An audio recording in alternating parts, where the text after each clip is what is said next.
etapas del embarazo. ¿Tú eres Claudia? Sí, Claudia. Huarcaya. A ver, vamos a anotar. Huarcaya. Huarcaya. Palomino, ¿qué es Palomino? Ahí del baño. Palomino. Vargas, Paca. Yo.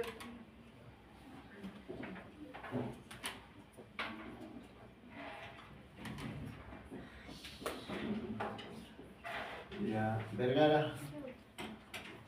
Ahí está Palomino. Vergara, Ramos. ¿Quién es Palomino? Palomino. Itagua.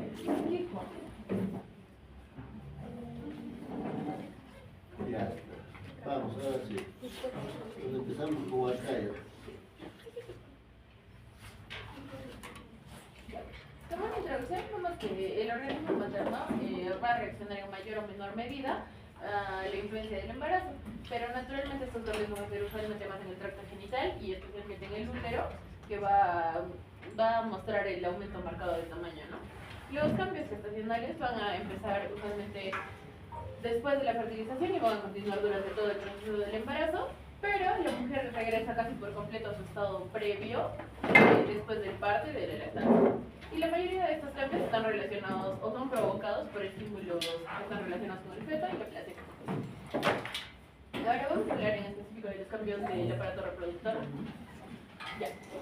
En el útero vamos a ver que el útero de una mujer no embarazada va a ser aproximadamente de unos 70 gramos y va a tener la mayor parte de su consistencia va a ser sólida, a excepción de una cavidad pequeña que va a tener unos aproximadamente 10 mililitros. Y luego, en una mujer embarazada vamos a ver que su capacidad para albergar el feto y el líquido amniótico de la placenta puede ser hasta 5 litros o incluso se puede extender hasta 20. Y el peso final de este órgano, posterior a un embarazo, puede llegar a ser hasta 1100 gramos al término, ¿no? Usualmente el aumento del volumen al final del embarazo va a ser de 5 a 100 veces, a 1000 veces mayor, y la estimulación de este en la primera parte del embarazo va a estar relacionado con los estrógenos y la progesterona, y luego el crecimiento posterior va a estar dado principalmente por la presión del feto, de la placenta y del líquido amniótico. Ya. En el miometrio vamos a ver que el crecimiento se va a dar por una hipertrofia y por la elongación de las fibras musculares, más que por el crecimiento celular o la multiplicación de los miocitos, ¿no? Eso va a estar disminuido. Y va a haber un aumento también de tejido fibroso y elástico para que se pueda distender este órgano. El grosor de la pared a la segunda mitad del embarazo va a ser de 1 a 2 centímetros, ya que este se va a adelgazar y lo que se va a poder hacer es palpar al bebé, ¿no? En el vientre materno. El fondo uterino va a ser la zona que tiene mayor ampliación y el miometrio va a crecer más rápido alrededor del sitio en el que se está formando la placenta. Mira, ahí antes dice, el crecimiento tiene que ver con dos factores, ¿no es cierto? Un factor, ¿qué será? Ahí está, hormonal.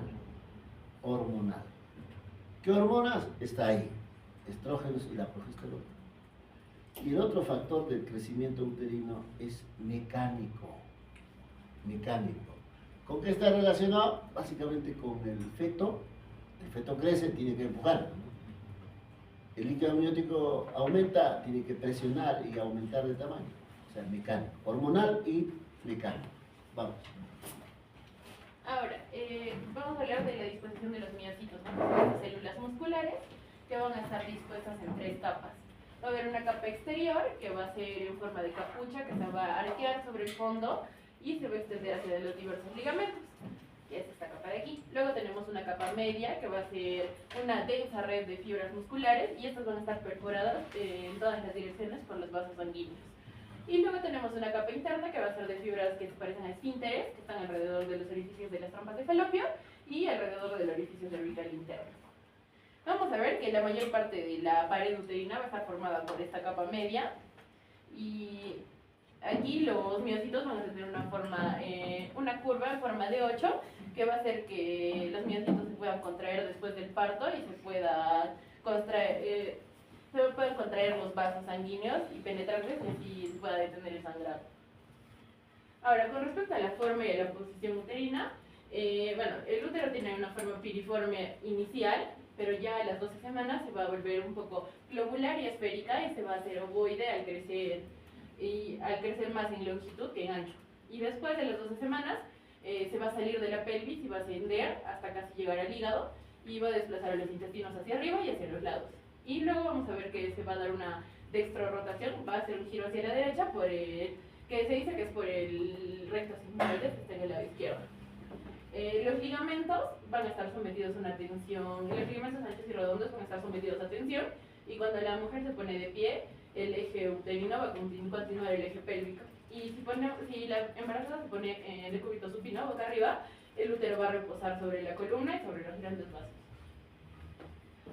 Ahora, con respecto a la contractibilidad, al inicio del embarazo las contracciones son muy leves y regulares y se pueden percibir como calambres leves. Y ya luego del segundo trimestre van a ser detectables al hacer un examen bimanual. Y bueno, con respecto a las contracciones también podemos hablar de lo que son las contracciones de Braxton Hicks, que van a ser usualmente irregulares, no van a tener ritmo, pueden ir de intensidad de 5 a 25 milímetros de mercurio. Y estas se muestran con frecuencia y ritmicidad al final del embarazo. En las últimas semanas suelen presentarse cada 10 a 20 minutos y la sincronía aparece más en las multíparas que en las unipáras, ¿no? Y al término, a términos del embarazo se van a producir molestias que pueden aparecer como un falso trabajo del parto. Ahora, con respecto al flujo sanguíneo uteroplacentario, el flujo sanguíneo es necesario para administrar nutrientes, para el metabolismo y para la eliminación de desechos. Y va a haber un aumento progresivo que en el segundo trimestre va a ser aproximadamente de 450 mililitros por minuto y ya hasta las 36 semanas se puede aumentar a 500 a 750 mililitros por minuto. También este flujo sanguíneo uteroplacentario requiere que haya una adaptación venosa. Se va a aumentar el calibre de las venas y la extensibilidad de estas y esto podría producir un riesgo de varices y ruptura, pero que es muy raro. Con respecto a las contracciones uterinas, estas contracciones se dice que reducen el flujo y esta reducción del flujo es proporcional a la intensidad de la contracción. Y en el parto vamos a ver que la resistencia vascular va a ser mayor en la segunda etapa del parto que en la primera. Y en complicaciones como en la RCIU y otras enfermedades hay menor flujo basal y eso hace que haya una peor tolerancia a un parto espontáneo. Ahora, los vasos uterinos se van a dilatar, pero van a mantener su contractibilidad y por otro lado las arterias se van a vasodilatar y van a perder la contractibilidad. Y esto se va a dar por la invasión del trofoblasto y como consecuencia va a haber un aumento progresivo del flujo materno-placentario. Y bueno, los factores que van a regular este flujo pueden ser mecánicos por estrés por corte que va a aumentar la presión, van a aumentar el crecimiento vascular. Hay factores vasodilatadores como el óxido nítrico que van a estar estimulados por los estrógenos, la progesterona y los factores de crecimiento. Y también influyen las adipocitoquinas como la releptina, la semerina, la bifacina, la leptina, la resistina y la adiponectina que van a favorecer la angiogénesis y el flujo. Y también se ha demostrado que el microRNA va a ser clave para remodelar estas arterias espirales. Bueno, ahora con respecto al cuello uterino, vamos a ver que primero al inicio del embarazo, aproximadamente un mes después de la concepción, vamos a ver signos tempranos como ablandamiento y la coloración azulada, que esta coloración se da por el aumento de la vascularización y por el edema. Luego vamos a ver que el tejido cervical principalmente está formado por tejido conectivo y en un menor porcentaje por músculo liso. Y va a haber una remodelación, ¿no? Que va a haber disminución del colágeno y de los proteoglicanos, se va a aumentar el agua y eso va a facilitar la dilatación y la reparación en el postparto. Y luego tenemos que las glándulas cervicales van a hipertrofiarse y va a haber una hiperplasia, hasta un 50% de la masa cervical, y va a haber una eversión glandular que va a dar un aspecto rojo, aterciopelado y que va a sangrar fácilmente. También podemos hablar aquí con respecto al cuello uterino que se va a formar el moco cervical, va a formar lo que es el tapón mucoso, que va a ser una barrera inmunológica con inmunoglobulinas, con citoquinas, y se va a expulsar pasar al inicio del parto va a haber un tapón mucoso sanguinolento. Y bajo el efecto de la progesterona se puede dar lo que es una cristalización pobre, a la que se llama valorios, y si hay fuga de líquido amniótico, se podría observar la arborización en el lecho. En la imagen de BIP, vamos a ver, este corte histológico muestra una hiperplasia endocervical que tiene un aspecto hipersecretor, y eso se llama la reacción de Arias Stella, que son cambios inducidos por los estrógenos que podrían simular una atipia, pero no es una atipia.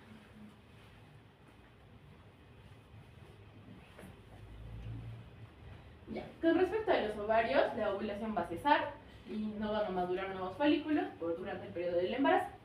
Luego se va a producir lo que es el cuerpo lúteo, que va a estar activo solo en las primeras 6 o 7 semanas y va a ser la principal fuente de progesterona.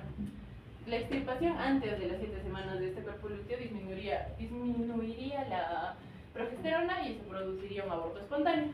Después de las 7 semanas, la placenta va a asumir la función de producir la progesterona. Luego vamos a ver la reacción decidual extrauterina, que van a ser zonas rojizas o claras en el ovario, sobre todo en la serosa uterina y en otros órganos que también se pueden observar, y esta va a estar inducida por la progesterona, y en la histología se va a ver similar a un estroma endometrial. Y con respecto a los cambios vasculares, va a haber, las venas ováricas van a estar muy dilatadas, el diámetro del pedículo vascular va a ir de 0.9 centímetros a 2.6 centímetros al término del embarazo, y va a haber un aumento del flujo sanguíneo exponencialmente. Y bueno, acá participa esta adipocitoquina, que es la relaxina, que está secretada por el cuerpo lúteo y también por la placenta posteriormente. Y también puede ser expresada en alguna medida por el cerebro, por el corazón y el riñón. Y las funciones principales de esta relaxina son remodelar el tejido conectivo del tracto reproductivo, y esto va a facilitar el parto, va a iniciar y va a mantener cambios hemodinámicos renales, va a aumentar el flujo renal, la osmolaridad sérica y la resistencia arterial adaptativa. Pero esto no se va a relacionar con una mayor laxicidad articular ni dolor pélvico del embarazo. Y si te preguntan qué viene a ser la decidua, ¿qué le dirías?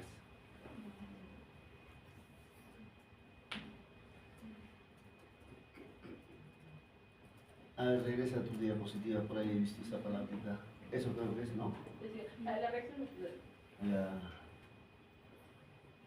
¿qué sería decidua?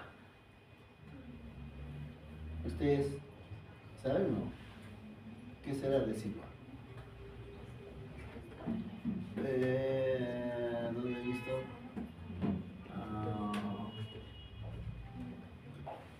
Decidua extrauterina, por ahí he visto acá. Sí, acá, reacción decidual.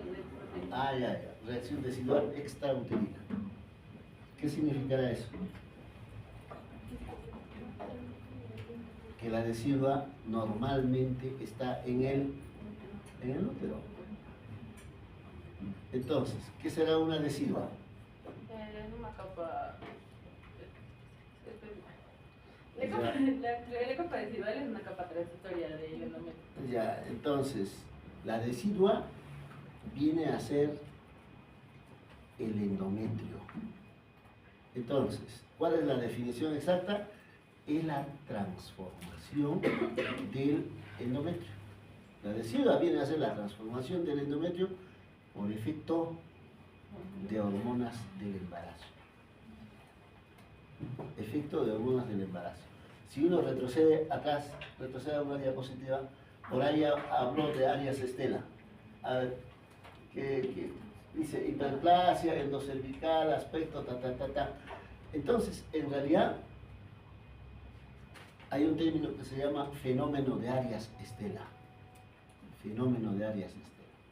Ese fenómeno de Arias Stella se ve, pues, a nivel de la decidua, del endometrio, a nivel de la decidua. Fenómeno de Arias Stella. Ahora, si te pregunto qué significa eso, bueno, sería por curiosidad, ustedes revisen qué significa fenómeno de Arias Stella. Y lo otro, por ahí he visto que en el cuello, donde está, creo que hay hiperplasia. Bueno, cuando hablamos de diagnóstico de embarazo, hay un signo característico de cambios a nivel de el cuello, a nivel de la pared vaginal y a nivel de la entrada, que sería el vestíbulo. ¿Qué hemos dicho? Hay un signo de Chadwick. Y el signo de Chadwick no es más que lo que está escrito ahí. Cambio de coloración de el cuello uterino, pared vaginal, y lo que es la entrada de la vagina, que sería el introito vaginal. ¿Consecuencia de qué? Por ahí he visto hipervascularización. Hipervascularización. Y además por edema, por ahí creo que también está escrito. Ya, es vascularización y edema. Entonces, esta hipervascularización más edema va a generar esa coloración. Y uno coloca espéculo durante la evaluación clínica, uno ve el cuello diferente a lo que normalmente ve en una mujer no embarazada, es violácea. Eso es el signo de Chadwick. Vamos. Bueno, con respecto a las trompas de falopio, la musculatura de estas no va a cambiar mucho. Se dice que el miosalpinx va a sufrir muy poco hipertrofia durante el embarazo. Y por otro lado, el epitelio del endosalpinx se va a aplanar un poco, se van a desarrollar las células deciduales en el estroma, pero no se va a formar una membrana decidual continua en este. Y en raras ocasiones la trompa de falopio podría torcerse durante el agrandamiento uterino. Bueno, eso sería una complicación. Con respecto a vagina y perine, lo que vamos a ver es un aumento de la vascularización tanto de la vulva, de la vagina y del cuello uterino, y se observa lo que es el signo de Chadwick, que se puede observar aquí. Bueno, acá es cuello uterino y se va a observar la coloración violeta. Luego va a haber una mayor secreción vaginal que va a ser blanca, va a ser espesa y su pH va a ser ácido, que va a ser entre 3.5 y 6, y esto se va a dar por la presencia del Lactobacillus acidophilus. Y puede haber un riesgo elevado de candidiasis, sobre todo en el segundo y en el tercer trimestre.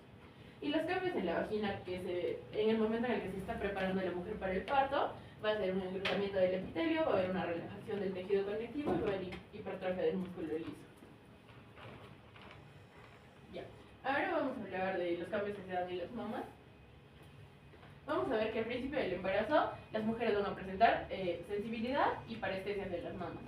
Y después del segundo mes las mamas van a crecer, van a aumentar de volumen, van a ser las venas, los capilares van a ser más visibles, los pezones se vuelven considerablemente más grandes y también se van a pigmentar de un tono más oscuro y van a ser más eréctiles. Y después de meses va a aparecer lo que es el calostro, que a menudo se puede sacar desde los pezones mediante un masaje suave, y durante los mismos meses las areolas se van a volver mucho más profundas y más pigmentadas. Y bueno, en cada areola vamos a ver unas pequeñas elevaciones que se llaman las glándulas de Montgomery, que van a ser pequeñas glándulas sebáceas que, bueno, van a crecer y se van a notar más.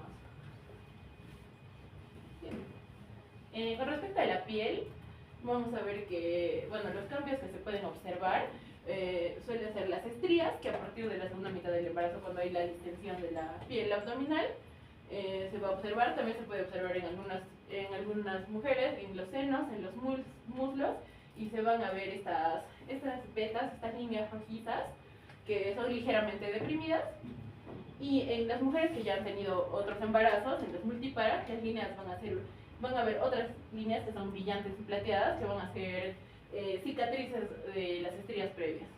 Y bueno, en ocasiones también los músculos rectos se van a separar de la línea media y se va a formar lo que es la diástasis de los rectos, de diversa extensión dependiendo del caso.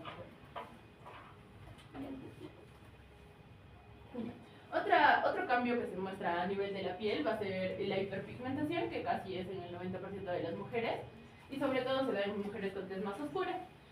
Uno de los lugares donde se ve más hiperpigmentación va a ser en la línea alba, que es en la mitad de una línea media en la pared abdominal. Luego también vamos a ver la hiperpigmentación de las areolas y también del área genital, que se puede acentuar. Y otras manchas que podrían ocurrir son el melasma, que son manchas irregulares pardas en diferentes partes de la cara, que pueden ser en el área de la frente, de las mejillas. Y bueno, esto se le llama el melasma gravídico. Y bueno, máscara del embarazo. Y también podemos ver cambios vasculares, se pueden ver pequeñas arañas vasculares o angiomas, que son pequeñas manchitas rojas que se pueden ver como ramificaciones. Y esto es común en la cara, también se puede ver en el cuello, en el pecho y en los brazos. Y también podremos observar en algunos casos el eritema palmar. En las palmas van a ver pequeñas manchas rojas en las palmas de las manos. La mayoría de estos cambios suelen ser inofensivos y desaparecen después del parto, y van a ser causados también por el aumento de los estrógenos. El flujo sanguíneo en la piel también aumenta para que se ayude a eliminar el calor por el metabolismo elevado que hay. Y bueno, los cambios en cuanto al cabello, vamos a ver que el ciclo de vida del cabello va a tener una fase anágena, que es la fase de crecimiento, y luego hay una fase catágena, que es un periodo de transición, y la fase telógena, que es una fase de reposo. En caso de las embarazadas, se analizó en un estudio de 116 mujeres que la fase anágena, esta de aquí de crecimiento, y la telógena aumenta después del parto. Pero hay ocasiones en las que puede haber una pérdida excesiva de cabello en las mujeres, y esto se denomina efluvio telógeno, que es durante el puerperio. Bien, vamos a continuar ahora con cambios metabólicos en el embarazo. Primero señalar que estos cambios van a deberse al crecimiento rápido del feto y también de la placenta. Entonces se ha visto que a comparación de una mujer normal, adulta, la tasa metabólica basal va a aumentar a un 20%. A esto, si es que digamos se trata de un embarazo gemelar, va a aumentar un 10% más. Bien, aparte de ello, la energía que va a utilizar y que va a demandar el mismo embarazo va a aumentar en los trimestres. En el primer trimestre, entre 421 por día, en el segundo trimestre, tercer trimestre, haciendo un total de la demanda total de energía de 77.100 kilocalorías. Entonces, también se ha visto que por un mecanismo adaptativo que va a tener la madre cuando va a estar embarazada, se ve que en el primer y segundo trimestre va a almacenar tejido graso, a pesar de que su mismo cuerpo está utilizando gran cantidad de kilocalorías, va a almacenar este tejido graso para un futuro, para que pueda lactar y también pueda dar las demandas energéticas para el feto. Ahora, con respecto a la ganancia de peso, podemos distinguir acá, pues, por ejemplo, aquí en este cuadro, ¿cuáles vendrían a ser? Principalmente el feto, la placenta, el líquido amniótico, en la madre sería el útero, las mamas y también el fluido extravascular, haciendo un total de, sumando todo eso, un total de un peso hasta 12.5 kilogramos. Bien, siguiente por favor.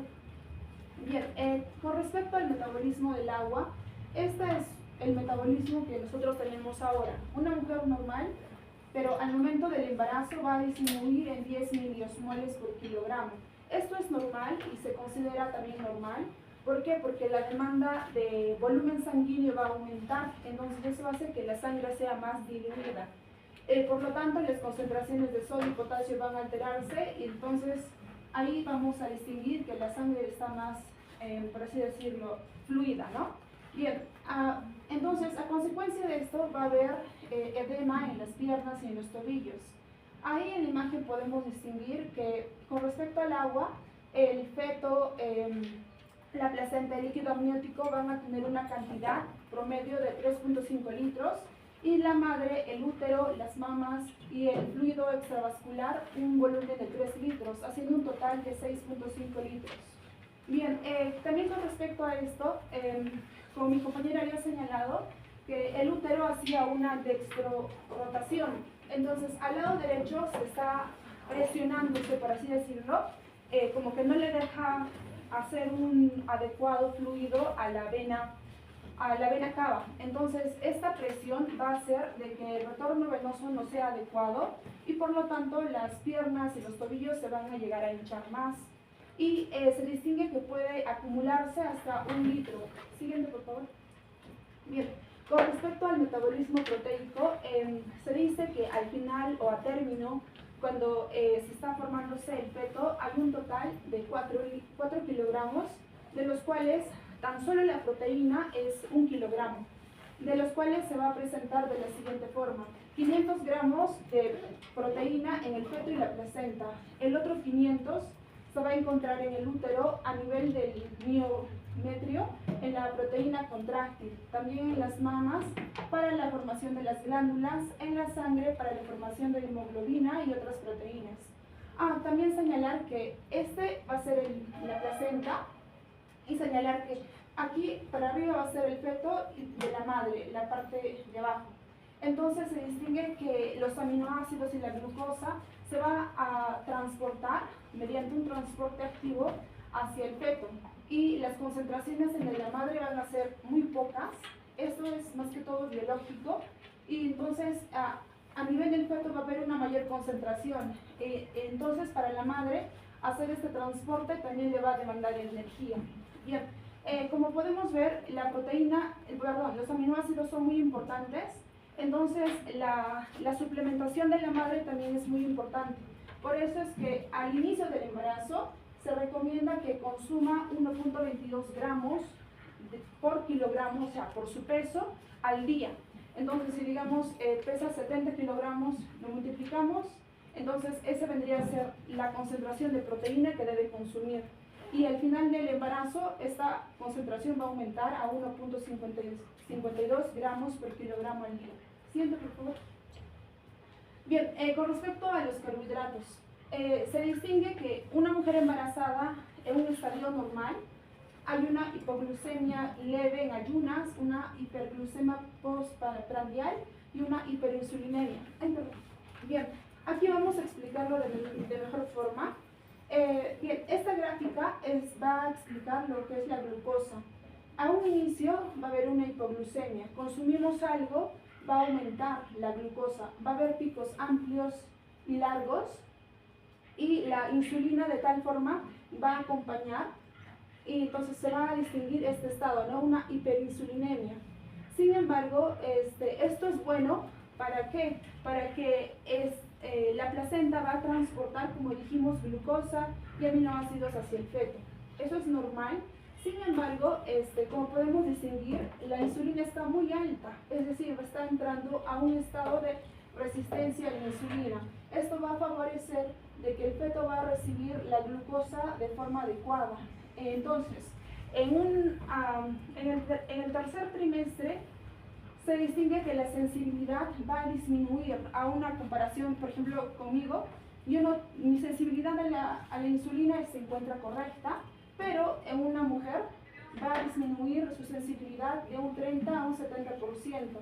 Además de que va a interferir aquí otras hormonas como el cortisol, la prolactina, la leptina y entre otros. Y también para aportar un apoyo a este metabolismo, el hígado va a contribuir con la gluconeogénesis en el tercer trimestre. También señalar que, por ejemplo, cuando es de noche, anochece, la mujer no va a comer, no va a consumir alimento. Entonces, aquí la mujer se va a alimentar de los lípidos, del tejido graso. Entonces, cuando ya amanece y la mujer no ha comido, está entrando en un estado de ayuno, por así decirlo. Entonces, en su cuerpo va a haber más cantidad de cetonas. Entonces, si no consume un alimento, se va a denominar a esta una inanición acelerada, por lo que va a presentar síntomas como náuseas, vómitos, dolor abdominal y fatiga. Siguiente. Bien, con respecto al metabolismo de la grasa, bien, señalar acá que, como dije, la mujer va a estar almacenando tejido graso, principalmente en el primer y segundo trimestre, con bastante velocidad. Sin embargo, al tercer trimestre esto se va a detener y va a entrar en un estado de lipólisis, donde la madre se va a alimentar de los lípidos para su normal energía, ¿no? Para que pueda utilizarla. Entonces, aquí es donde se mide la cantidad de lípidos. Hay un estado de hiperlipidemia materna, por lo que el colesterol va a encontrarse en valores muy altos a comparación de una persona normal, con 267 miligramos por decilitro. Lo mismo con el LDL, los triglicéridos y el HDL. Como dijimos, después de que haya nacido, después del parto, estos niveles de lípidos van a disminuir. También señalar que con respecto a estos lípidos que conocemos, el bueno, por lo que nos enseñaron en clase y todos, es el HDL, y también se ha visto que sus valores, si se encuentran altos a comparación del LDL, va a ser como un factor protector para la madre. Bien, señalar también que aquí vamos a encontrar vamos a encontrar a la leptina, que es también denominada como aquella que va a ser la hormona de la saciedad y del hambre.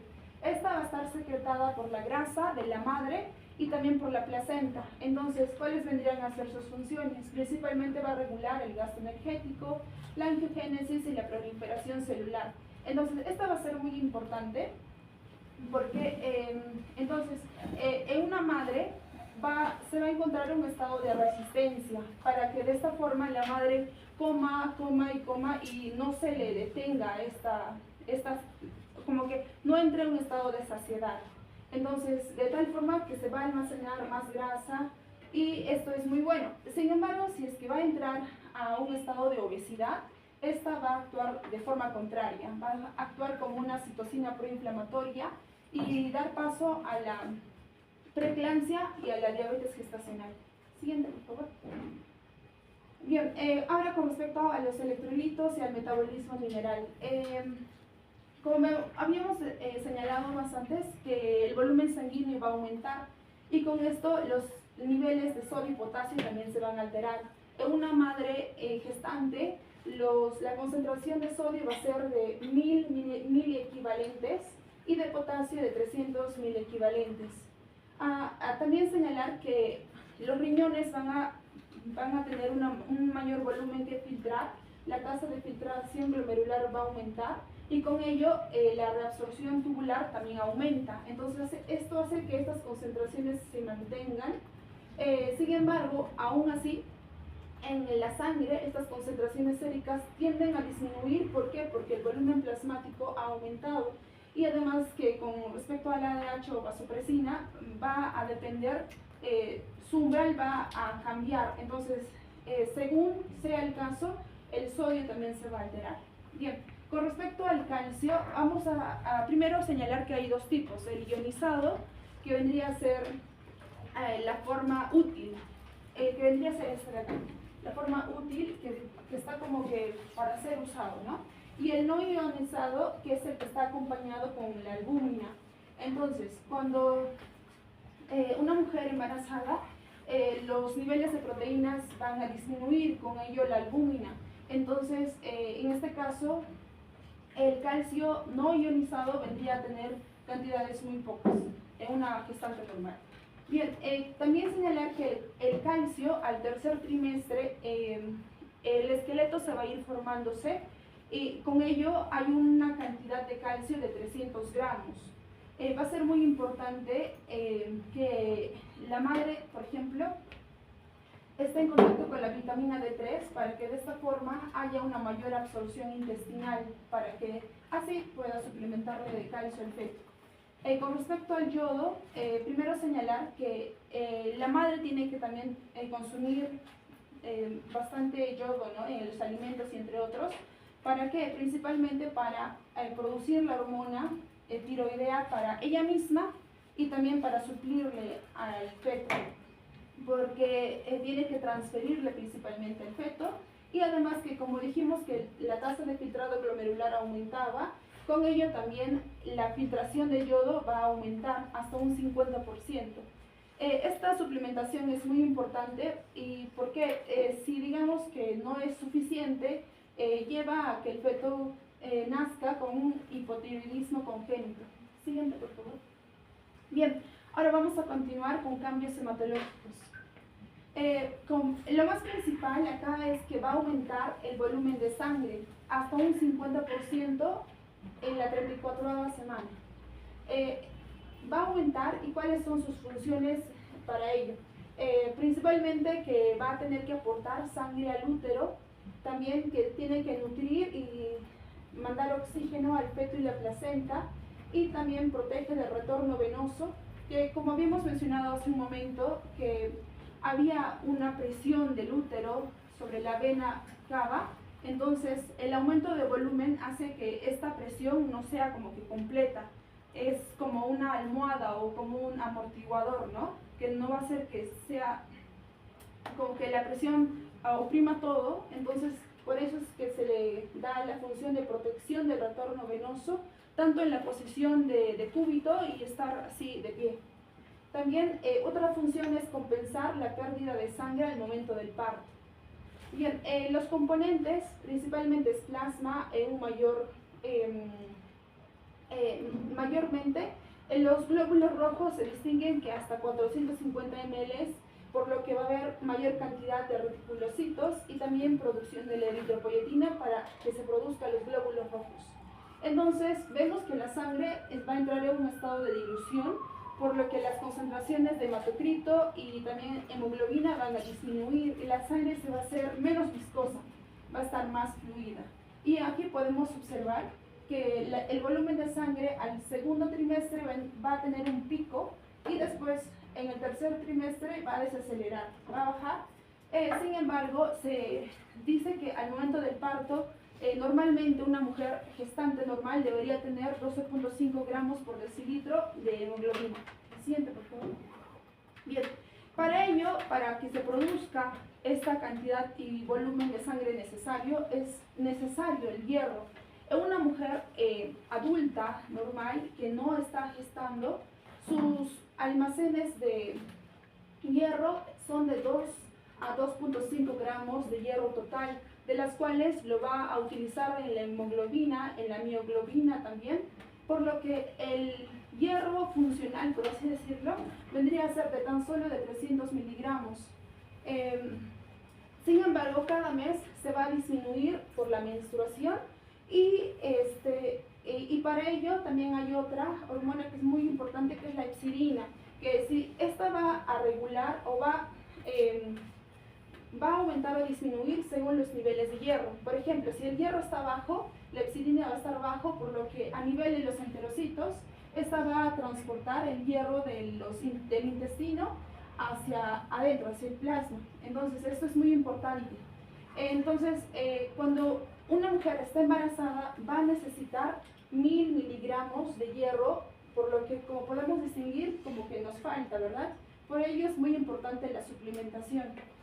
300 miligramos en el feto y la placenta, 200 normalmente que transcurre por todo nuestro tracto gastrointestinal y se va a excretar, y 500 gramos para la producción de glóbulos rojos, que va a ser muy necesario. Entonces hay que señalar acá que la placenta va a hacer que este hierro, si el feto lo va a utilizar, sea de uso obligatorio, a pesar que la madre no tenga. Entonces esta va a priorizar que el feto sí tenga estos niveles de hierro para que pueda formar lo que es la hemoglobina. Por ejemplo, había un caso que decía que la madre tenía una hemoglobina de 8 y el feto tenía una hemoglobina de 16. Entonces ahí podemos verificar que la placenta prioriza el hierro en el feto. Siguiente, por favor. Bien, con respecto a las funciones inmunológicas, aquí lo que sucede es que hay una tolerancia al feto, pues como distinguimos acá, este vendría a ser un cuerpo extraño y la madre normalmente pues, lo tendría que eliminar. Sin embargo, lo que sucede acá es que a nivel del trofoblasto, lo que es el complejo mayor, aquí el trofoblasto, estas células, aquí tenemos el complejo mayor de histocompatibilidad clase 1A, sus células de estas van a convertirlas a 1B, de tal forma que al momento de reaccionar, estas van a tener mucha similaridad, entonces no las van a atacar. Lo que el doctor decía sobre la decidua, aquí vamos a tener las células natural killer, que pues estas tendrían que atacar, pero sin embargo, como vamos a tener el complejo mayor de histocompatibilidad tipo B, entonces esto va a hacer de que no las reconozcan y entonces no las ataquen, y esto se denominaría la tolerancia inmune, ¿no? Otro cambio también que se ha visto cuando una mujer está gestando es que va a haber los cambios de linfocitos TCD4, es decir, que la inmunidad celular se va a suprimir y la inmunidad humoral es que se va a potenciar. Entonces, tanto las citocinas proinflamatorias van a disminuirse. Entonces, esto es muy importante. ¿Por qué? Porque las enfermedades autoinmunes como que van a remitirse, como es el caso de la artritis reumatoidea, de la esclerosis múltiple y la tiroiditis de Hashimoto. Siguiente.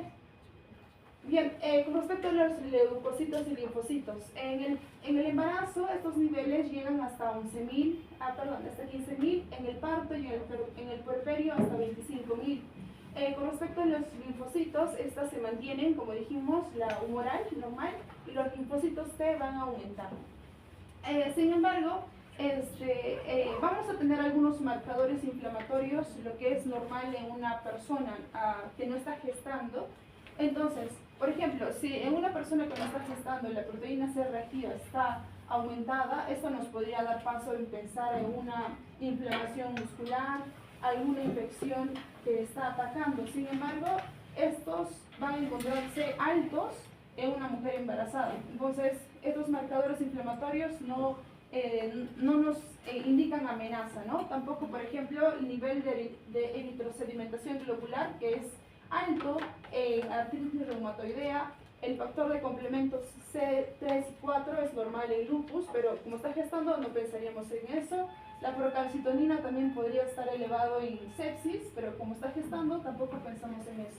Entonces, estos vendrían a ser marcadores inflamatorios que no corresponden daño en una mujer embarazada. Siguiente, por favor. Bien, ahora con respecto a la coagulación y la fibrinólisis. Una gestante se considera normal que está en un estado procoagulante. ¿Por qué? Porque el fibrinógeno va a aumentar hasta un 50%, llegando así en valores de 300 a 600 miligramos por decilitro. Entonces, las proteínas reguladoras vendrían a ser las que, por ejemplo, las que van a inhibir a la coagulación, como la proteína C, la S y la antitrombina. Estos valores tienden a disminuir, entonces el estado normal vendría a ser un estado procoagulante, ¿no? Con ello, como dijimos que va a haber un mayor volumen sanguíneo, el vaso va a crecer, va a entrar a una esplenomegalia hasta un 50% de su tamaño normal. Sin embargo, esto no es patológico. Siguiente, por favor. ¿Qué medida? Palomino, doctor.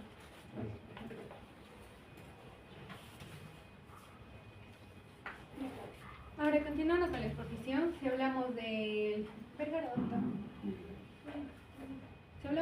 sistema cardíaco, ¿qué debemos saber acá? Lo principal es que la función cardíaca se va a modificar durante las primeras 8 semanas durante el embarazo. Ahora, si hablamos netamente del corazón, ¿qué debemos saber? De que a medida que el diafragma se eleva progresivamente, el corazón ya también se va a desplazar hacia la izquierda y hacia arriba y va a girar sobre su propio eje longitudinal, y ya también vamos a ver de que el ápice del corazón mismo se va a desplazar leve, ¿no? Se va a desplazar levemente y como consecuencia nos va a dar una silueta cardíaca grande, y esto lo vamos a poder ver en las radiografías. Ahora, también se menciona de que algunas gravidas ya también van a tener un leve derrame pericárdico, que es benigno en este caso, y esto también podría como que aumentar esta silueta cardíaca. Ahora, si hablamos en el electrocardiograma, lo que vamos a ver, primero que uno de los cambios más comunes, ¿no?, va a ser una leve desviación del eje hacia la izquierda, ¿no? Y esto es porque el corazón está adoptando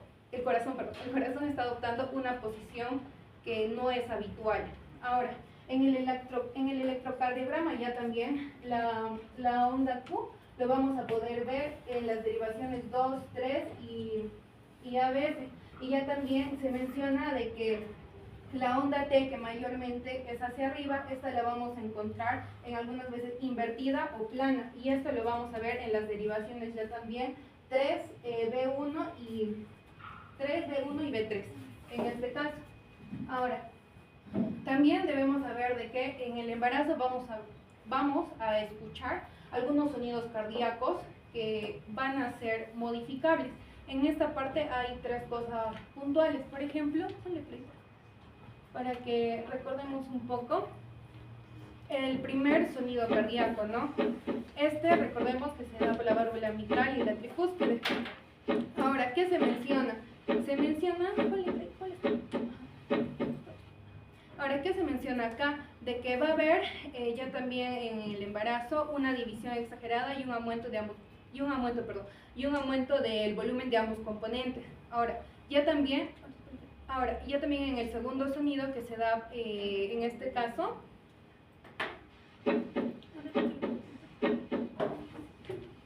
ya este segundo ruido ya también que escuchamos, lo vamos a escuchar normal, no va a haber ningún cambio. Y ya también el tercer ruido, que es más, por ejemplo, si escuchamos, es más tenue, casi inaudible, ¿no? Algunos, por ejemplo, no lo llegamos a escuchar. En el embarazo ya también esto sí se va a escuchar fuertemente. Ahora, también se menciona de que el volumen plasmático en expansión se refleja al aumentar las dimensiones cardíaca, sistólica y diastólica al final, y que el espesor septal o la fracción de eyección no cambie. Y esto se va a deber a los cambios dimensionales, van acompañados de una remodelación ventricular sustancial, y esto se va a caracterizar por la expansión de la masa ventricular izquierda, porque estamos diciendo de que el corazón ya también se va a desplazar, ¿no? Y ya también esto va a dar en un 30-35% a corto plazo. Si bien es cierto, el corazón tiene esta capacidad en el embarazo, pero no solo ahí. Recordemos también que se puede dar en la hipertensión y en el ejercicio. Ahora, también se menciona de que se va a escuchar un aumento del soplo sistólico. Esto ya también se puede dar en la inspiración o en la expiración, pero esto se regulariza al dar a luz. Ahora, si hablamos del gasto cardíaco también, debemos saber estas dos posiciones. Por ejemplo, la primera imagen, ¿no? Vemos que es una posición que es el decúbito ventricular lateral en reposo. Entonces, nosotros no le vamos a decir eso a la paciente porque no va a entender. Entonces, le decimos que se ponga de costadito como en la imagen. ¿Qué va a pasar cuando la paciente se pone así? Vamos a ver de que va a aumentar el gasto cardíaco. Y va a aumentar el gasto cardíaco al principio del embarazo, pero no solo ahí. Se va a mantener, va a continuar aumentado y se va a incrementar durante todo el embarazo. Ahora, ya también en esta otra posición que vemos que es la posición supina, ¿qué es lo que vemos? Por ejemplo, vemos de que el útero está grande. ¿Y qué va a pasar cuando el útero está grande? Que va a comprimir. Y al comprimir va a disminuir, va a comprimir las venas y va a disminuir el retorno venoso. Ahora, también en esta posición puede comprimir, por ejemplo, como vemos, la arteria aorta. Otra cosa es que también se menciona de que, por ejemplo, si una mujer está embarazada y rueda hacia el lado izquierdo, el gasto cardíaco, si está entre las 26 y 30 semanas, aumenta cerca de un 20%.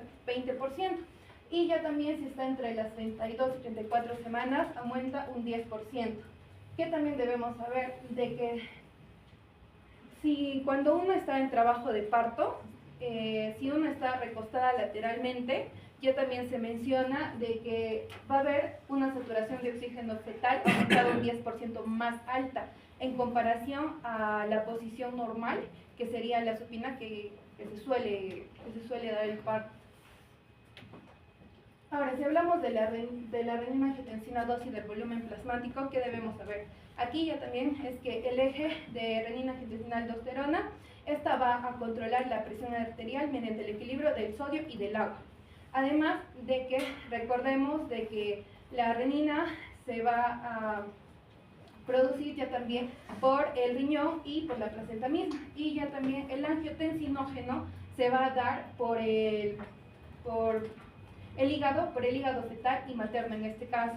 Ahora, ¿qué es lo importante acá? De que hay un momento de que va a haber niveles aumentados de este angiotensinógeno. Y esto se va a dar porque hay un incremento de los estrógenos. ¿Y qué es lo importante de que incremente o no? Que al incrementar ya también va a mantener la presión arterial durante el primer trimestre. Ahora, también acá nos menciona de que las mujeres embarazadas pierden la refractariedad vascular adquirida después de dar a luz 15-30 minutos después. ¿Qué quiere decir? De que recordemos que la renina-angiotensina 2 es un potente vasoconstrictor, pero en este caso, en el embarazo, hay tipo una resistencia para que haya un mejor flujo uteroplacentario. Entonces, cuando uno da a luz, 15-30 minutos después, esta resistencia como tipo se pierde. Y actúa ya normalmente esta renina-angiotensina 2. Ahora, si hablamos del péptido natriurético cardíaco, acá también dos cosas importantes. Primero, que son dos. Recordemos que uno es el péptido natriurético auricular y el otro es el péptido natriurético cerebral en este caso. Ahora, estos dos van a ser secretados por los cardiomiocitos. Y ya también esto se va a dar porque va a haber un adelgazamiento de la pared del corazón en este caso, obviamente. Ahora, ¿por qué es importante estos péptidos natriuréticos? Lo importante es que estos péptidos ya también nos van a ayudar a mantener el volumen de sangre, como mediante tres cosas. Primero la natriuresis, luego la diuresis, y ya también va a ser mediante la relajación vascular del músculo liso en este caso. Ahora, también vamos a hablar sobre las prostaglandinas. Las prostaglandinas también tienen un papel importante o un papel central, por así decirlo, porque va a regular también tres cosas. ¿Qué cosa? El tono vascular, la presión arterial y el equilibrio de sodio. Ahora, las prostaglandinas, se menciona la prostaglandina E, que sería de la médula renal, y esto también se va a incrementar al final del embarazo y se presume que es natriurética. Ahora, también se menciona la prostaciclina 2. Esta prostaciclina 2, ¿por qué es importante? Porque va a ser la principal prostaglandina del endotelio y también va a estar aumentada al final del embarazo. ¿Y por qué es importante esta prostaciclina 2? Porque lo que va a hacer en este caso es que va a regular la presión arterial y el flujo placentario. Y ya también esta también mantiene la vasodilatación. Entonces, si hay una deficiencia o una ausencia de esta, se le va a atribuir una vasoconstricción patológica. Y si nosotros, ahora, en este me había olvidado, si nosotros acá en los péptidos natriuréticos lo dosáramos, no quisiéramos saber en qué rango está en un embarazo, lo que vamos a encontrar es que en el embarazo va a estar en rangos no gestacionales, quiere decir que va a estar en rangos normales, a pesar de haber un aumento del volumen plasmático. Ahora, y si hablamos del óxido nítrico, este también es un potente vasoconstrictor y este se va a secretar por las células endoteliales, las células epiteliales, perdón. Y ya también al secretarse por las células epiteliales en este caso, lo que va a hacer es que va a conseguir modificar la resistencia vascular. ¿Y cómo? Recordemos un poco que las células endoteliales tienen la función tipo como una pared, ¿no? Entonces, al liberar el óxido nítrico, entonces sirve como una pared. Al liberar esto, es obvio de que va a ayudar a la remodelación vascular en este caso. Ahora, ¿qué pasa? Ahora, también es un mediador del tono vascular y del desarrollo vascular de la placenta. Ahora, también se menciona que su deficiencia en este caso podemos relacionarlo a que puede tener la paciente preeclampsia. Y si hablamos del sistema respiratorio, para que los que se quieran ganar, no, ya, acá vemos una imagen normal.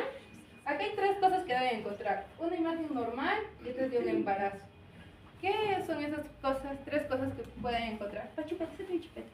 Coladores, por favor. Para que despierten. Ese es otro. Por ejemplo, acá, ¿qué vemos? ¿Qué de diferente vemos acá de acá? Levante la mano, yo le estoy ayudando. Ya la veré. Elevación de diafragma. Ajá. Muy bien. Ahora sí. Entonces, acá vemos de una mujer normal, ¿qué va a pasar? Que acá el diafragma vemos que se va a elevar 4 centímetros.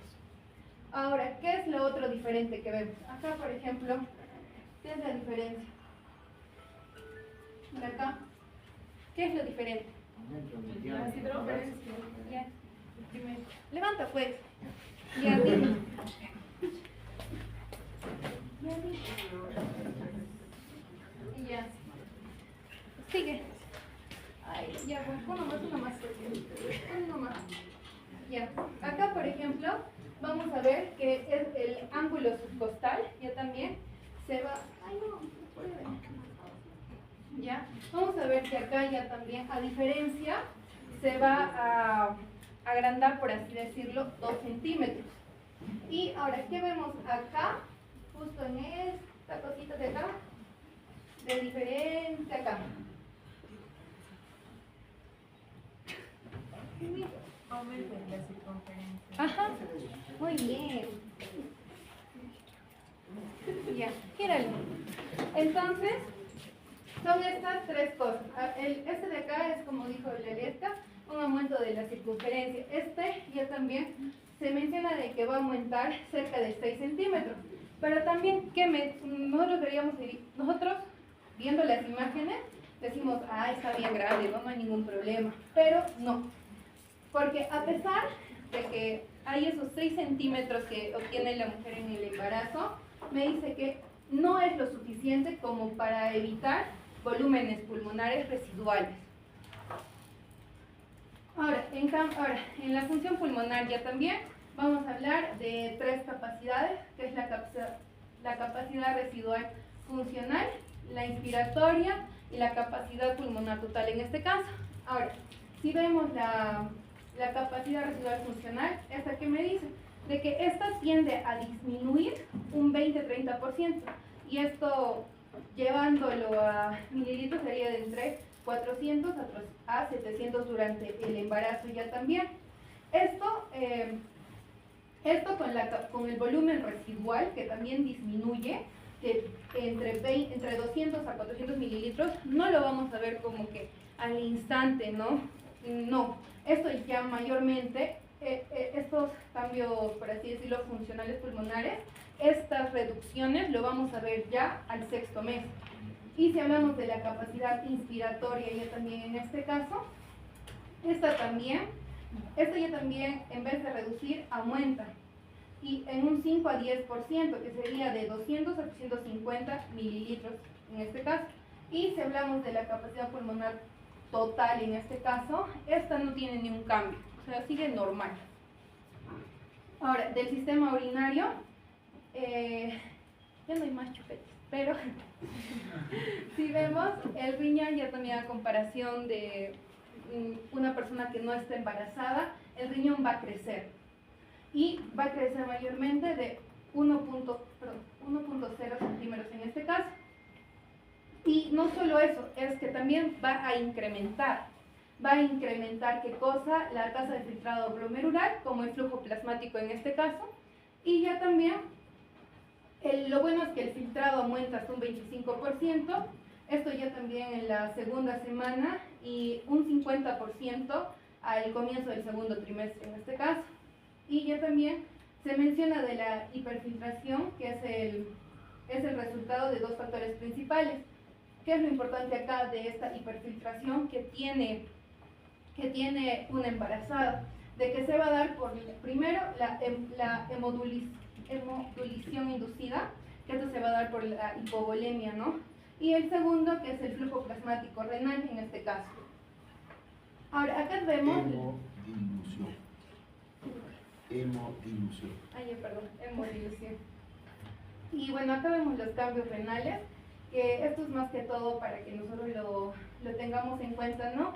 Que ya hemos visto de que el riñón crece en este caso. Obviamente si crece, ahí también va a haber una dilatación en la función, como hemos visto, que hay un aumento del filtrado glomerular, el mantenimiento de ácido base y la osmolaridad plasmática. A ver, regresa. No es que el crecimiento del riñón esté relacionado con la dilatación de los de los cálices, de la pelvis renal. Lo que pasa es, independientemente de ahí, por una parte crece el riñón, pero también va a haber una dilatación de los cálices y de la pelvis renal, más por efecto mecánico, por efecto compresivo. Por eso es lo que hay esa dilatación de esos tubos colectores, ¿no?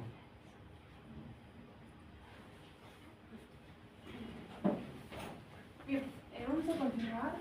Primero señalar que como la tasa de filtrado glomerular va a aumentar, entonces aquí se dice que es normal que una gestante pueda, por ejemplo, en un estudio, 1 de cada 6 gestantes tenía glucosa en la orina, entonces se considera como que puede ser que se encuentre y no sea algo patológico, pero se debe hacer un seguimiento y así descartar diabetes mellitus gestacional. Con respecto a encontrar sangre en la orina, es decir, hematuria, este va a ser comúnmente, sí se va a encontrar, pero por lo general se debe a la contaminación de las muestras. Sin embargo, se debe descartar de qué enfermedades, de ITU, de enfermedades renales o de las vías urinarias. Esto después, se ha visto que la hematuria es más frecuente después del parto. Entonces, aquí es donde se debe hacer una mejor investigación. Puede ser que haya causado lesión de estas vías urinarias y por lo tanto haber encontrado cantidad de glóbulos rojos en la orina. Siguiente, por favor. A ver, ¿cómo se entiende esa parte? Regresa. ¿Cómo se entiende esta parte?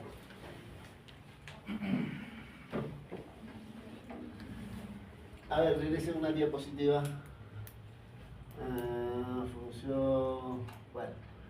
A ver, regresa una que he visto por ahí: hemodilución, hiperfiltración. Bueno, lo cierto que avanza nomás. Ya está ahí. Hasta ahora, cuando se habló de cambios hematológicos, cambios cardiovasculares, ya cambios renales, hay una secuencia, ¿no?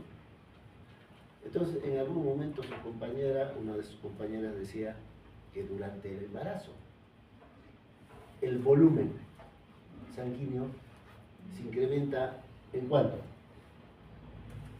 Está ahí en la diapositiva. ¿En cuánto será?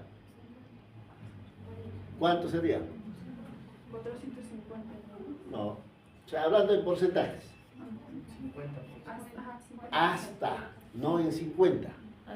Hasta. ¿Qué significa? Es variable, ¿no? 25-45% sobre la basal. Sobre la basal. Pero ahí creo que puso 20 hasta 50. Siempre hablando sobre la basal. Comparando una mujer que no está gestando con una mujer que está gestando. Sobre la basal. Ese hecho de incremento del volumen a dos niveles. Uno, la parte celular. En la parte celular se supone que estamos hablando de glóbulos rojos, blancos, plaquetas, pero la parte líquida también. En la parte líquida estamos hablando agua, sodio, cloro, estamos hablando proteínas, glucosa, hasta lípidos. Lo que tiene que quedar claro, ese incremento, que puede ser 20%, 30%, 40%, 45%, no es uniforme. ¿Qué significa? El incremento en la parte celular es menos que en la parte líquida. Significa, si hablamos de sangre, se incrementa más agua que la parte de glóbulos rojos, blancos, plaquetas. Entonces hay un término que dice hemodilución fisiológica. Eso es lo que se habla de hemodilución fisiológica. Con esa hemodilución fisiológica, cuando pasaron ¿cómo se llama? Los Los ruidos cardíacos. Entonces, por esa hemodilución fisiológica, uno en una gestante puede ocultar soplo sistólico que es fisiológico. Si yo encuentro un soplo sistólico en el primer ruido, eso es fisiológico explicado por la hemodilución. Por otra parte, si yo tengo incremento del volumen, ¿cómo va a estar el flujo plasmático renal? Flujo aumentado, todo va a estar aumentado, pues. En el cerebro aumentado, en el corazón aumentado, pulmón aumentado, intestino aumentado. Pero interesa acá. Entonces, el flujo plasmático renal está aumentado. ¿Cómo estará el filtrado glomerular? El filtrado glomerular también ha aumentado. Ese hecho de que el filtrado glomerular está aumentado, me imagino por ahí estará, desde el punto de vista bioquímico, le va a conllevar dos hechos. Uno, la creatinina esté baja. Entonces, durante el embarazo, la creatinina de una gestante, comparando con una no gestante, está baja. Pero por otra parte, allá entra ya la glucosa. La glucosa. Entonces, la glucosa va a haber una glucosuria. Entonces, prácticamente en las gestantes vamos a encontrar, por no decir casi a todas, tienen glucosuria. Todas las gestantes. La explicación, mayor filtrado glomerular. ¿Qué me va a llevar esto? ¿A qué me va a llevar esto? Ya después en otro tema seguramente, infección urinaria. Lógicamente si la orina está dulce, caldo de cultivo para los bichos que ascienden de abajo para arriba. Entonces, es una secuencia, ¿no es cierto? Entonces, por ahí también, no sé si han, claro, no me ha gustado mucho esa parte. Uno, si no conoce esa parte, ese dato fisiológico, uno pudiera decir que hay una diabetes gestacional. Uno pudiera decir diabetes gestacional. No. ¿Por qué? ¿Para qué? ¿Por qué no una diabetes gestacional? Porque estamos explicando fisiológicamente que vamos a encontrar glucosa en orina. Pero diabetes gestacional puede haber, pues. Pero para que haya una diabetes gestacional tiene que haber factores de riesgo. Por ahí la primera exposición, creo que la insulina está aumentando, ¿no es cierto? Hay una hiperinsulinemia, por lo tanto hay un incremento de la resistencia. Entonces también ahí habla de hormonas. Entonces ahí se habla de hormonas diabetogénicas. Hormonas diabetogénicas. Esas hormonas diabetogénicas hacen que esta mujer, esta gestante, tenga glucosa, mayor glucosa. Pero por otra parte hay una serie de hormonas que bloquean el ingreso de estas glucosas hacia el interior de las células, por lo tanto en una gestante va a haber alta concentración de glucosa en sangre. Entonces, si una mujer tiene factores de riesgo, a la semana 24 y a la semana 28 debo de dosar glucosa para descartar diabetes gestacional. Ya está ahí. Vamos entonces. Bien, también con respecto al nivel de proteínas encontradas en la orina, una mujer embarazada, para considerarse que tiene proteinuria, es que va a tener concentraciones de más de 150 miligramos en 24 horas, y en una mujer embarazada mayor a los 300. Esto es muy importante saber los valores para descartar preeclampsia. Por ejemplo, este diagrama se hizo un estudio por Gibi y sus colaboradores en el 94, donde agarraron a 270 mujeres que estaban gestando en una gestación normal de las cuales me midieron el nivel de proteína, es decir, durante las 24 horas, ¿no? Durante la primera y segundo y tercer trimestre. Como podemos observar aquí, se distinguió que los resultados, la media de los 3 trimestres, el nivel de proteína que se encontró en la orina fue de 115 miligramos. El mayor de ellos fue de 260 miligramos al día, por lo que también señala que al tercer trimestre no encontró diferencias y entonces, como dijimos, la media es de 115, llegó a un máximo de 260, entonces mayor a 300 ya nos estaría indicando alguna patología de la gestante. Y con respecto a la albúmina, sus valores fueron de 5 a 30 miligramos al día encontrados en la orina.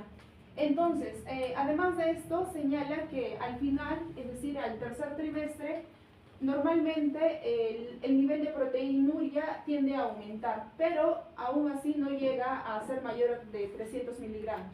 Siguiente, por favor. Bien, con respecto a la medición de las proteínas en orina, vamos a tener 3 métodos: la tira reactiva, la recolección de orina en 24 horas y la relación de proteinuria con creatinina. La tira reactiva es cualitativo. Esto quiere decir que solo nos va a indicar la presencia de la proteína en orina. Entonces, esta es muy rápida. Vamos a agarrar la tira y se va a colocar dentro de la orina. Entonces, esta vendría a ser la coloración para la proteína en orina. Entonces, si esta se va a colorear, entonces nos estaría indicando que sí presenta proteínas, ¿no? Otro es la recolección de orina durante las 24 horas. Este es más que todo cuantitativo y es el que se utiliza ahora y es el que mejor resultados nos da. Sin embargo, para realizar este método, como habíamos señalado en la exposición, que en el lado derecho va a oprimir a la vena cava, entonces eso hace que haya un menor retorno, ¿verdad? Y también de tal forma va a oprimir también a los órganos que se encuentran ahí, por lo que para el momento de nosotros hacer esta recolección de la orina, se recomienda que la madre se encuentre acostada hacia un lado, para que de esa forma pueda evacuar toda la orina. Entonces, a partir de ese momento es que se va a hacer la recolección de la orina y ya transcurrido el día, al final, se vuelve a hacer que la gestante tenga esta posición para que pueda evacuar toda la orina. Entonces, ahí se dice que hemos hecho una adecuada recolección y se va a medir. Bien, y el otro es la recolección de proteína creatinina. Para esto vamos a necesitar una muestra aislada. Esto quiere decir que va a tener requerimientos para extraer esta orina. No va a ser muy accesible y se va a necesitar la primera orina de la mañana. Sin embargo, no lo llegan a utilizar. El más común y el que da mejores resultados es la segunda, la recolección de orina en 24 horas. ¿Siguiente? ¿Y para qué sirve eso? Para detectar la proteinuria y descartar la preeclampsia. Eso es básicamente para preeclampsia. Es que es secuencial, no es que valga solo recolección de orina 24. Si yo tengo una gestante, viene por emergencia, tiene factores de riesgo, tomo la presión está a 130, por decir 85. Tengo que pensar en preeclampsia. ¿Qué tengo que hacer? ¿Qué tengo a la mano? En emergencia, una tira. Hago orinar un poquito, un frasquito, pongo la tira y tengo ahí. Tira reactiva. Entonces, es medición de proteína en forma cualitativa. Uno es a través de la tira reactiva, otro es a través del ácido sulfo salicílico. Pero ese es ya otro tema, ¿no? O sea, eso es ya cuando hablemos de preeclampsia. Pero ambos es válido para ver si una gestante tiene preeclampsia o no tiene preeclampsia. Ahora, ese dato de recolección de orina 24 horas es en aquellos casos en los que el dosaje cualitativo no es claro. Entonces, por ejemplo, para hablar de Si yo determino cualitativamente proteinuria, cualitativamente con ácido sulfosalicílico y con ácido sulfosalicílico me sale una cruz, es preeclampsia. Pero si dice que hay trazas, tengo que hacer proteinuria de 24 horas. Tira reactiva. Si tengo una cruz, tengo que hacer proteinuria 24 horas. Pero si hay 2 cruces, 3 cruces, 4 cruces, eso es definitivo. Definitivo. Pero eso se hace en emergencia, proteinuria 24 horas, como dice 24 horas, tengo que recolectar orina en gestantes que están hospitalizados, ¿no? Vamos. Ya. Ahora vamos a pasar a lo que es el tracto gastrointestinal. Recordemos que a medida que el útero va creciendo, también se van a ir movilizando lo que son los intestinos y lo que es el estómago hacia la parte cefálica. Entonces, por ejemplo, si nosotros queremos ver algún hallazgo físico de alguna enfermedad, por ejemplo, el apendicitis, tenemos que tener en cuenta esto en el examen físico porque no lo podemos encontrar necesariamente en la fosa ilíaca derecha, sino también puede estar en el flanco derecho y como vemos en esta imagen se puede movilizar de acuerdo a los meses que pasan. Podemos mencionar acá dentro del tracto gastrointestinal lo que es la pirosis, que va a ser la sensación de quemazón en la boca del estómago, se podría decir. Y esta más que todo no solo se debe a la posición del estómago, sino también a otras condiciones que se dan en el embarazo. Por ejemplo, hay mayor presión intragástrica y hay menor presión intraesofágica, aparte de que el tono del esfínter esofágico inferior está disminuido. Entonces, todas estas condiciones hacen que la embarazada presente pirosis.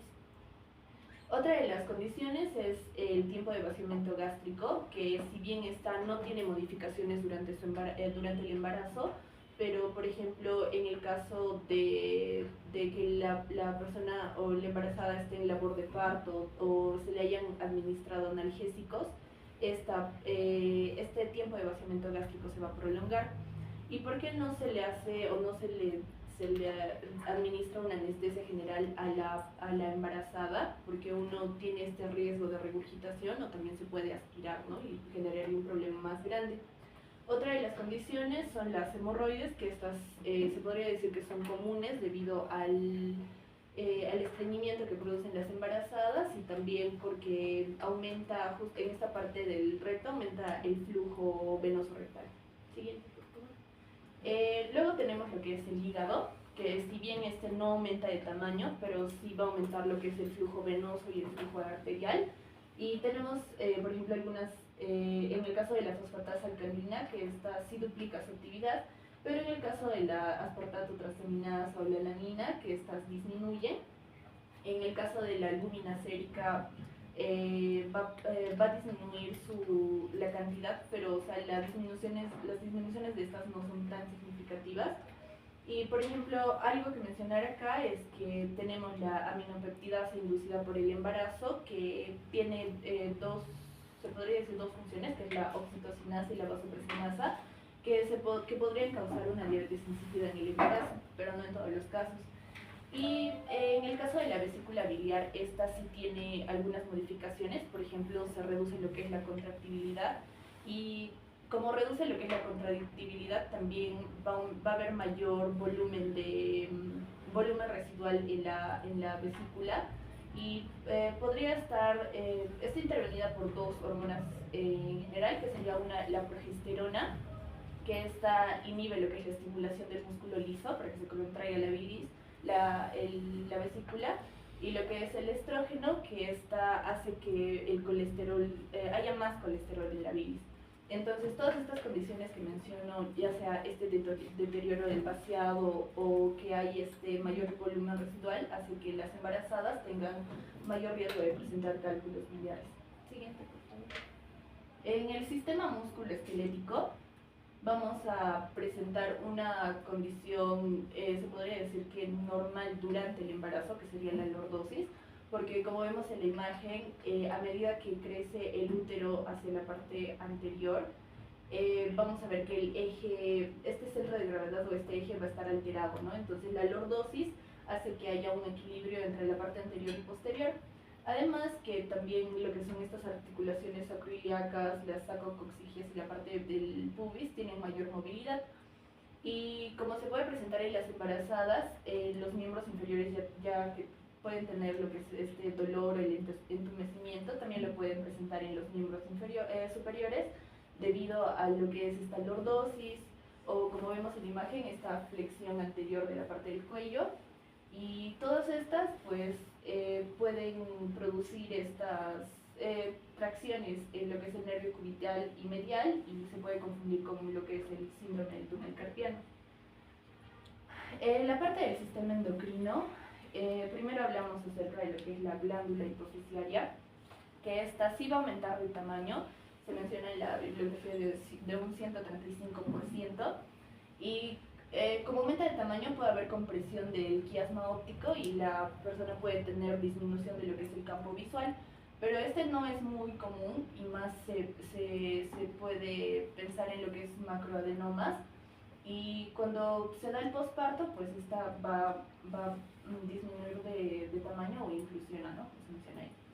En el caso de la hormona de crecimiento, como ya se había mencionado, muy importante mencionar esto porque se mencionan estudios en donde dice que cuando hay una disminución de esta hormona de crecimiento, esta está asociada a lo que es la preeclampsia, y que esta hormona de crecimiento también estimula la IGF-1, que ayuda a lo que es el crecimiento fetal. En el caso de la prolactina, esta también aumenta significativamente su valor normal en el embarazo. Y algo importante que mencionar aquí es que esta prepara lo que son las mamas. ¿Qué quiere decir esto? Pues estimula este crecimiento celular y la producción de los componentes de la leche. En el caso de la hormona antidiurética, esta no varía no se alteran los niveles normales significativamente, y en el caso de la oxitocina, pues este también interviene en lo que es el parto y lo que es la lactancia. Como vemos en estos dos gráficos, en el de arriba se ve como algunas, por ejemplo, lo que es la T4 libre, como que se mantienen o disminuyen, y en el caso del feto, pues algunas como que suben de tamaño, incrementan sus niveles, ¿no? En el caso de la glándula tiroides, esta también aumenta de tamaño, pero no es tan significativo, y en caso de que este aumentara mucho de tamaño, se tendría que pensar en otras patologías que ya no tendrían que ver nada con el embarazo. Algo importante que mencionar acá es que la TRH, que es la hormona liberadora de tirotropina, esta no va a aumentar sus niveles normales, pero lo que sí va a hacer es que atraviesa lo que es la barrera placentaria y se va hacia la hipófisis del bebé para estimular, para que se pueda secretar la TSH, y la TSH estimule lo que es la tiroides del bebé. Y en el caso del feto, el feto se podría decir que depende de la T4 materna, y esta T4 atraviesa lo que es esta placenta para mantener la función tiroidea fetal normal. Regresa. La última parte, eso de HCG. Hay la hormona gonadotropina coriónica, que se mencionaba que tiene esta actividad tirotrópica intrínseca. ¿Qué quiere decir esto? Que, por ejemplo, cuando esta está, como está muy elevada en el embarazo, causa esta estimulación tiroidea en el feto y en la mamá. A ver, hay gestaciones, ¿no?, en las que se asocia de incremento de la hormona gonadotrofina coriónica, como por decir enfermedad trofoblástica gestacional. En esa patología del embarazo va a haber alta concentración de hormona gonadotrofina coriónica. ¿Cuál va a ser el efecto? Esa hormona va a estimular a nivel de la glándula tiroidea y va a haber mayor producción de T3 y T4. Entonces, hay casos raros, en aquellas gestantes que tienen embarazo doble, embarazo triple, enfermedad trofoblástica gestacional, que pueden hacer incluso crisis tirotóxica. Entonces uno pudiera pensar en ese momento, ¿será porque esta mujer es hipertiroidea? No, sino que la concentración alta de esta hormona está estimulando a nivel de la glándula tiroidea y está generando mayor producción de T3 y T4. O sea, esa es la importancia de eso, ¿no? Ya, dentro de lo que son las pruebas de función tiroidea, como hemos visto, o sea, a pesar de que algunas aumentan o disminuyen, pues igual se podría decir que los cambios hormonales que sufre el humano son tan significativos. Y algo importante del yodo es que este es importante, es crucial para el desarrollo del sistema nervioso fetal, si no vamos a ver cretinismo después. Ya, eso es lo que les decía, está en la primera parte, ¿no es cierto? Regresa, ahí los cambios hormonales, ahí está. Vamos. Ya. La glándula paratiroides, si bien tenemos estos marcadores de remodelación ósea que son importantes porque nos ayudan a que la madre tenga calcio para el crecimiento del feto y también para la parte de la lactancia, y es por eso que se menciona que el embarazo va a ser como un periodo en donde la madre es vulnerable a generar osteoporosis justamente por estos marcadores de remodelación ósea. La hormona paratiroidea, en cambio, se va a liberar, por ejemplo, cuando hay bajos niveles de calcio y magnesio, y en el caso de la calcitonina, pues estos disminuyen durante el embarazo, pero van a aumentar después del parto. En las glándulas suprarrenales, algo importante que mencionar de la aldosterona es que sus niveles sí aumentan, pero por ejemplo, la aldosterona la protege a la madre de estas pérdidas de sodio que están inducidas por la progesterona, ¿no? Y en el caso, por ejemplo, de los andrógenos, tenemos la testosterona, que si bien no va a llegar al feto, porque cuando pasa lo que es la placenta lo convierte en lo que es el estadio. Ya.